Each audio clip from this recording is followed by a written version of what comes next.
Mormons. Acts 7:55-56. An error revealed.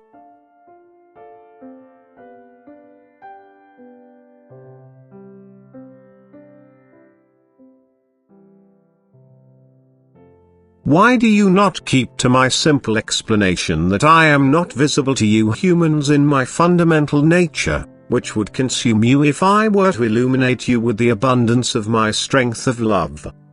Why are you not satisfied with the explanation that I created a form for myself and Jesus in order to be visible to you? You will, however, fight in vain against those who want to believe that Jesus and I are separate beings, who rely on information they don't understand due to their unenlightened spirit.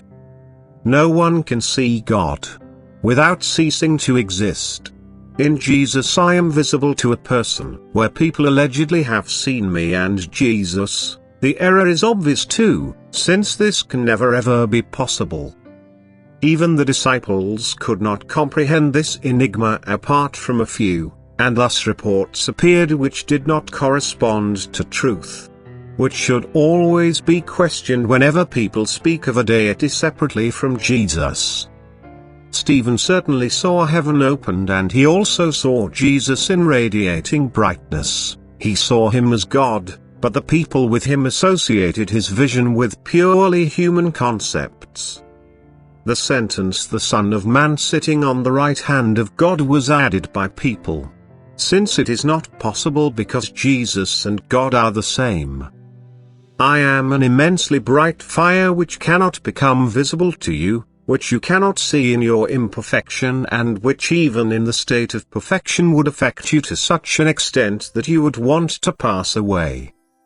Thus, anyone who states that he saw me and Jesus at my right hand is still bound to the scriptures, which he himself is unable to understand, which speaks to him in images, but the words of the scriptures do not reflect what Stephen exclaimed during his spiritual vision.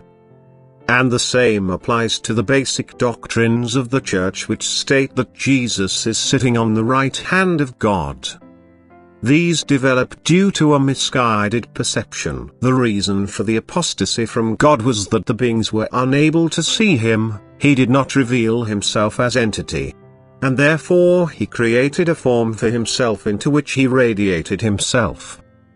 Thus I became as one with this form Jesus. This also applies to the teachings of the Mormons, who are equally unable to understand the human manifestation of God in Jesus and therefore endorse the doctrine of three gods.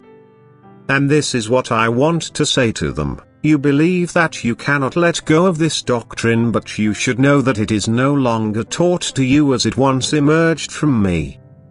Because you, too, received my word in all truthfulness, but what have you done to it? Anything that originates from me is purest truth, but it is no longer known to you. You have turned it into a misguided teaching which deviates from the truth in many ways, and now you attempt to pass these misguided teachings on to those whom I instruct myself. Yet time and again I will choose a suitable vessel for myself into which I can pour my spirit, and this can carry bright light into the darkness of spirit. It can enlighten you about those problems which arise from controversial issues. And you will benefit from this, because only truth takes you to the goal. I constantly seek to transmit it to earth so that no one who desires the truth can say that he was not approached by me.